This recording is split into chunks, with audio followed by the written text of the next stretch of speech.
What's up mga kaulirang ina kong tunay? For today's ganap nga ay makikipagkwentuhan lang ako sa inyo. Pero bago ang lahat, ayan, inat-inat muna, ikot-ikot ng balakang dahil magdamagyang nakahilata, mare. Medyo matagal na nga rin po itong video na ito, pero ngayon ko lang po naisipang i-voice over.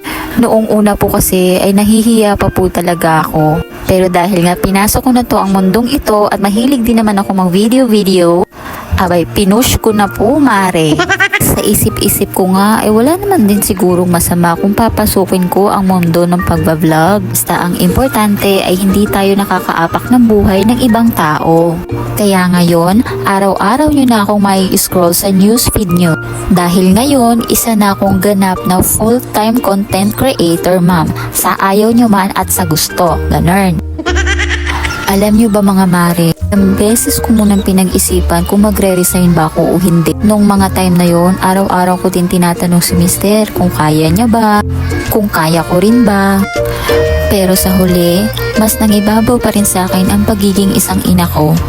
Kasi para sa akin, importante din naman ang trabaho. Pero mas pinaka-importante ang mga anak ko at kailangan nila ako. Sobrang sarap talaga sa pakiramdam, no? Yung tipong ikaw ang nag-aalaga, ikaw ang nag-aasikaso, ikaw ang nagluluto ng pagkain ng mga anak mo. Tapos hindi ka pa mangangamba kasi alam mo na mas safe sila sa'yo. Kaya sa kapwa kong mga nanays out there dyan, at yung tumatayong single mom at single dad ngayon, sobrang saludo talaga ako sa inyo mga mare.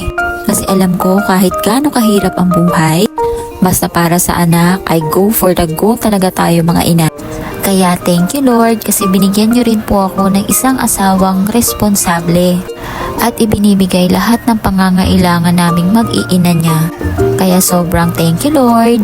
O siya mga mare, hanggang dito na lang po muna ang video natin. Salamat sa panonood!